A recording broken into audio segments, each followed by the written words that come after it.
right. Hey, everybody. Shane here, dailyastrocat.com. And I got some stories for you. I also got some astrology as well. So stay tuned for the astrology. Make sure you're listening. I'm going to tell you what you're in for the rest of the week. We're going to cover 3 days here. We're going to cover Monday, even though this is going to come out on Tuesday.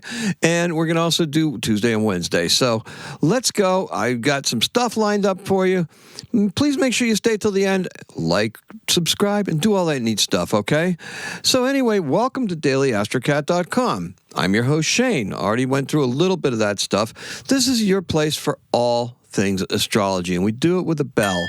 We also like to do it with, just a little bit of extra, right? We got some chimes for you. We've got a purr for you because Daily Astrocat, what would it be without a purr? And we also have a Bella. Welcome to Monday, the 24th of March. Now, we're going to talk about this entire week here, but before I do that, let's just cover this Monday real quick so we can just blitz right through it, okay? The moon in Capricorn was void of course at 11:01 in the morning and entered Aquarius pretty promptly at 11:25. It was the second Sun-Mercury conjunction today, and it happened, later on in the day. Now, with that happening, what we got to remember is that Sun, Mercury, that's going to be the second time, right? Because Mercury has already gone past the Sun the first time. That's the once, twice. And then when Mercury goes direct, that'll be the third time, the thrice. The second time is where it goes back and it starts to review. It can start to revisit some of the things that we said, some of the things that we've done, some of the things that we've may have been taken out of context or something like that. Now, we get a chance to do over, right? Renew, review, revise. This has been a very strange retrograde, and the spring retrogrades usually are. I tend to downplay them because I love the springtime. However, it's not a very good thing to do. We'll get into the reasons. Well, actually, let's do that right now. So the reason why this Monday one didn't come out on Monday is because yesterday was Sunday, and instead of being able to do work on the things that I had to do, I ended up having to replace a kitchen faucet. Now, I had no choice in the matter. Bought a faucet, not a problem. Getting the darn thing installed, that was a problem. My valve failed. I had to go out, get another valve, take care of the pipe, cut it, get everything working, and then get the stuff off of a sink that was installed in 1968. Now, the faucet isn't from 1968, but let me tell you, those things were up there and they were difficult. My arms and shoulders are very, very tired, and it was overall Mercury retrograde makes things take a long time, and this was probably a tops 1 hour project turned into a 3 hour debacle. It didn't get wet, didn't have a disaster or anything like that. Now I have a very nice, modern, functioning faucet. So that's a good thing. Now, with that being said, the moon is conjunct with Pluto. Yeah. And look, we're in the mood to work on issues that may have been highlighted over the last few days. Like trying to crank out a couple days of Astrocat, right? Did it. Got it done. And I'm also going to get this recorded, too, just for you. Now, we're in the mood. Yeah, we've done that. Gains that have been made will take time and be challenging. Oh, tell me about it. Overall, I don't want to talk about the business of YouTube or anything like that, but yeah, we're going through some stuff right now, and let's you can help us out by liking and sharing the videos and by commenting on them, because that would really helps more than you can imagine, right? That like, that little thumbs up, yeah, doesn't cost you anything. Just hit it. That way, you help me get the word out, and you help me get more people watching the things that I do. If you appreciate what I do, then I suggest you do that. Now, gains, yes. The gains that are made, challenging. You know why? Because Saturn's involved. There's no gain without pain. And that's today's keyword, pain. The color is a greenish bruise. Mercury is retrograde and is conjunct with the Sun at 4 degrees Aries. Keep those 2 degree points in mind because they're very interesting, right? The Sun wants to begin grinding stuff out. Mercury is telling us not so fast. Really? Mercury, not so fast? Well, yes, of course, retrograde. You have to take that into consideration, because we want to review what we're doing. We want to make sure that the words that we're saying are going to be good ones. And when Mercury goes back into Pisces, they're going to be confused, garbled, but they're going to be beautiful, visual, and intuitive. Now, Mercury tells us not so fast. You may not want to admit it, but you still got room to improve. Okay? It's just, if it's not happening, this is the time to find out why it's not happening and make it happen. We still have to rein in tech somehow or boost it either way, right? If you're too reliant upon AI, maybe it's different. The AI I use seems to be changing, and it's changing not for the better. So you have to make sure that you're putting your stuff out there and you know exactly what you're talking about, and you're doing it in a way that's informative and helpful for the audience. That's me to me. For you, whatever it is you're doing, keep doing it, but just remember that there's a lot of challenges, right? Now, Venus is all about the creative, while Mercury definitely has the words. Discovering how to make progress into a vicious headwind. That's the way I'm feeling like right now. It may not be easy, but it can be exhilarating. Yes, that wind going through your hair, then on your body, and leaning into it. Rethink your pace of change. I gave you an early September, mid-October time frame. I did. The sun says go, but our minds and guts say, not so fast. We got time to get to that point, right? The year seems like it's already flying by, but in reality, just look at what it is you're doing, and you will find that you will be in good shape if you listen to what we're saying here and you follow your intuition. There's much more to do. Through challenges and setbacks, your spirit remains defiant. You will need to remember this attitude when things get easier. Yeah, fight. You got to fight, right? You got to keep on, you got to push, right? It's not fight, but it's pushing. All right? Use your assets wisely. In 1721, Johann Sebastian Bach dedicates his Brandenburg concertos to Christian Ludwig, the Margrave of Brandenburg-Schwedt. And our birth is none other than Joseph Barbera. Sounds familiar, right? He was born in 1911, and that's the guy that's behind Hanna-Barbera cartoons. Brought you Tom and Jerry, the Flintstones, among other ones. Born in Manhattan and New York, and he died in 2006. That's all I have for you. The keyword is pain. The color is greenish bruise, and today is a 3. Now let's move on to the rest of the week, because we have Tuesday coming up, and this will get us to Tuesday. Okay. So Tuesday, we continue that vibe from yesterday, right? Now, the moon's going to be in Aquarius all day long. The morning will be spent swapping memes and the like. You know why? Because we'd really rather not be at the workplace or at school. Yeah, we'd like to be out there making stuff happen, shaking things up, talking to the tribe or something like that. No, it's not going to happen. You're at work, okay? You're at school. That's what's going to happen. Now, a Moon-Jupiter trine happens later on at 2:01 p.m. Do our words find us, or do we find them? A little later, Pluto's going to be working with Mercury, and despite the hazards of working with Pluto, there's some. Mercury will find a way to get the word out there to those who really need to hear it. Today's keyword is lifeline. Throwing you a lifeline here. The color is pastel purple. Much better than that greenish bruise, don't you think? There are some strong and rather mysterious forces lingering. Retrograde motion still hangs heavy in the air, and the end of the week looks promisingly creative. That was what I was hinting towards, right? That long view, right? That taking a long look at it, right? We start the week off kind of silly and kind of like not really paying attention with very low numbers. We're going to end on a creative high point, and I want you to make sure you're paying attention to that, because this is going to be very valuable. Mercury and Pluto are going to command your attention today.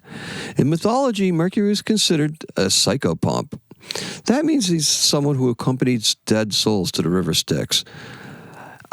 So he knows the way but not necessarily the ways of Hades, right? He knows the way there, but not necessarily those ways. To know those ways, I suggest you get to know Persephone and her mother, Ceres. Now, with Pluto being the first of the Chthonian named planets, yeah, the Kuiper Belt objects and everything like that, they all have this Chthonian theme to them. Haumea, Maki Maki, Quorar, Gong, all that. They're basically underground gods, right? This kind of points to the larger business of those objects out there, those asteroids and those other objects that are out beyond Pluto in the Oort cloud. You can even include the centaurs in with that. Chiron. We frequently reference Chiron, and Chiron is definitely has a different orbit because it's not of the solar system. It's from outside the solar system, right? Or formed outside of the main solar disk that formed. And there's folks that talk about those. They talk about the dwarf planets. They talk about the Kuiper Belt objects, the Oort cloud objects. We don't talk about them all so much, but you may have heard me refer to Haumea quite a bit because that's one of my favorite ones. Sedna, that's an Oort cloud object. That's probably the largest one as well. So the moon may know all these things, but she isn't letting on. Telescopes and detectors won't help you utilize this Venus retrograde better. Oh no, she's going to be going into Pisces later on, right? May I suggest automatic writing or perhaps a Ouija board? A seance. I love getting silly like that. The moon may know all of these things, but she isn't letting on. Oh, I just read that. Words spoken too quickly still have the potential to burn. Cool things down and focus on what needs to be done. Okay. So in 1655, one of our polymath guys, right? The astronomer Christian Huygens discovers Saturn's largest moon titan. And our birth is Bela Bartok. He was born in 1881. He's a Hungarian pianist and composer. He did a concerto for orchestra, Blackbeard's Castle, amongst other things. And he's an ethnomusicologist. He was interested in Hungarian folk music. He's born in a town that I am going to butcher. Nagizimentiklos. Something like that. Miklos, yes, in the Kingdom of Hungary in Austria-Hungary. And he died in 1945. That's what I got for you for Tuesday, folks. All right, because we got Wednesday coming up. The key word is lifeline. The color is pastel purple. And Tuesday will be a 4. Let's talk about Wednesday, shall we? Wednesday. Wednesday's child is full of woe. Now, Wednesday, the moon in Aquarius is going to be void of course at 6:15 and enter Pisces at 3:31. There's the woe I told you about. Woe. Void of course moon all day long in Aquarius. Okay. Now, this looks like it's beginning to feel like it was the theme for the entire week. The underlying story of the first part of the week is this void of course moon in Aquarius, right? Because Aquarius has that air sign, that air sign flittiness about it. Not quite so like Gemini or something like that, but the air sign, just all in general, just, kind of like floating around there, very intellectual, very interested in things going on, interested in communication, talking. Aquarius, not so much talking for personal communication, but talking communication to a broader scope of things, news stories, things like that, the weather, things like that affect everyone, not just our own individual little cycles or orbs or anything like that. Now, looking at Wednesday specifically, we're receiving a very serious health warning this afternoon. Yeah, I think you better should get ahead of it. All right. Look, get out of your rut and get off your butt. Get out of the house. There you go. I just put that in there. The Aries season is calling you, and that call leads to the outdoors. Yeah, it's a good use of that Aries energy, actually, rather than, spend it on trying to push an agenda or your projects or something like that. Push yourself. That's a good thing to do. I did it with the sink. It's a good start. I might have to keep it up. Not only that, but then my grandson had me doing Yoga dance. Why not, right? Hey, come do yoga dance with me. 10 minutes of agony. It was good, though. It was agony that I desperately needed. Okay, so, all right, so let's go. Get out of your rut, get off your butt, and get out of the house. Conversely, get out of your mind and body. That's another kind of rut, right? Mindfulness, the spirituality. Pisces season passed us by, but all the planets are still in it. That stellium is still mostly Pisces focused. You got 5 planets and points sitting there, just concentrating that power like one massive Om, right? That's what it just breathe, go with it, get out of your body, get out of your mind, get into the body, into the breath, right? Today's keyword is embody. What kind of change are you going to embody? What are you thinking about? What is your embodiment of health, and how are you going to move yourself forward? Because this is really based on a Mars-Chiron square. I like to use these things because, if you have a pre-existing injury or something like that, you may, that Mars action, that action in Mars, that could lead to it. Mars and Cancer, around the house, be careful.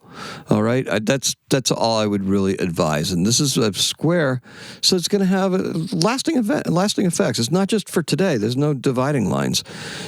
Be careful in obviously this past week, but now the week leading, the week after this, the preceding week. Just make sure you're taking care of yourself, getting your stretches in, and not doing anything too rash. Okay, our color is a Misty Monet lilac tone. It's a hue, actually. I wrote it, but, like the water lilies of the bridge at Waterloo or something like that. He uses a lot of lilacs and purples. So, that's a nice thing. There are a few aggressive power plays that are going on around us. Passive aggressiveness also counts as aggression. Yeah, those gadflies that get around and, just trying to get into everybody's business. Yeah, that's something you need to watch out for, because that is something that's also passive aggressive. Now, this reality is not the one to place all your power into. It's just a reminder, right? You don't need to be part of that. You don't need to be part of that power grab or the passive power grab, right? Just be cool and let it happen around you. There's a higher plane that you need to find through the mindfulness and creative activity. Listen to this advice, and you're going to thrive while others writhe. And it's a nothing day for ideas, right? So why not focus on nothing? Oh, ritual motion, that can build spiritual awareness.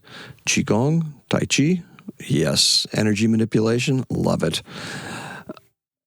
Energy exercises like that will ground you against the coming storm currents, because there'll be some. And get out for a walk and end the day with gentle yoga. You will thank me later. Okay, here's a good one for you. In 196 BC, Ptolemy V, he's age 13, he's crowned the king of the Ptolemaic Egypt at Memphis by the high priest Ptah. Almost sounds like you spit Ptah. Now, why do I tell you this? Because now I just told you the story that's inscribed on the Rosetta Stone. 3 languages, the Rosetta Stone. Now, our birth is very interesting. Almost passed it by. It's just a little blip. In 1773, one Nathaniel Bowditch, he's an American mathematician, astronomer, and author. He was born in Salem, Massachusetts, in the province of Massachusetts Bay, and he died in 1838. Okay, now, this guy is a true polymath. He's pretty fascinating, too. He taught himself Latin, French, calculus, and algebra, all before he was 18. He transcribed a lot of the manuscripts from the Royal Academy, and then his father, who was a cooper, a barrel maker, sent him off to sea. And he went out to sea for 5 voyages, and his ultimate voyage, he became the captain of his own vessel. Now, it's part of doing this with what happens to a guy when he's sent to sea like that? Well, he becomes the bookkeeper for the ship, and he also starts funding and bankrolling and becoming actuarial for insuring maritime loads, okay? So this guy gets off of the boats and he does a little thing called this.